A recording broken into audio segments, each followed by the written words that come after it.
விஜய் தொலைக்காட்சியில் big Boss season 9 ஒரு கண்டஸ்டண்ட்டாக இருந்த சபரி அவர்கள், அதாவது ஃபர்ஸ்ட் ரன்னர் ஆன சபரி அவர்களுக்கு பர்த்டேன்னு சொல்லிட்டு பிக் பாஸ் சீசன் 9 கோ கண்டஸ்டன்ட்ஸ் அனைவரும் சேர்ந்து நம்ம சபரி அவர்களுக்கு ஒரு சர்ப்ரைஸ் கொடுத்துருந்தாங்க.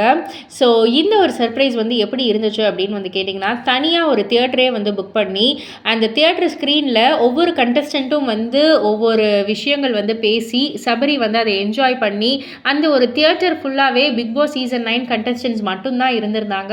கேக் வெட்டி ஆடல் பாடல்னு ரொம்பவே சூப்பராக வந்து கொண்டாடி இருந்தாங்க.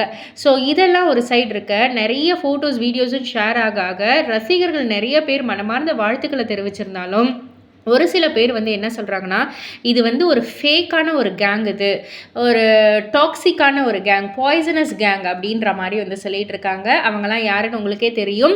ரெட் கார்டு வாங்கி வெளியில் போன பார்வதியோடைய ரசிகர்கள் தான். பார்வதியை வந்து நெக்லெக்ட் பண்ணிவிட்டு இப்படி நீங்கள்லாம் வந்து சேர்ந்து இந்த அளவுக்கு வந்து பண்ணிகிட்டு இருக்கீங்க. ஏன் நீங்கள்லாம் வந்து எந்த ஒரு விஷயத்துலேயும் வந்து யாரையும் ஹர்ட் பண்ணலையா, ஹார்ம் பண்ணலையா? அப்படி இருக்கும் பட்சத்தில் எல்லாத்துலேயுமே வந்து ரொம்பவே கரெக்டாக இருந்த பார்வதியை வந்து நீங்கள் நெக்லெக்ட் பண்ணி நீங்கள் இந்த மாதிரி வந்து பண்ணுறதெல்லாம் கொஞ்சம் சரியில்லை அப்படின்ற மாதிரிலாம் நிறைய பேர் வந்து நிறைய விதமான கலவையான விமர்சனங்கள்லாம் முன் வச்சுக்கிட்டு இருக்காங்க. இதெல்லாம் பற்றி நீங்கள் நினைக்கிறீங்க?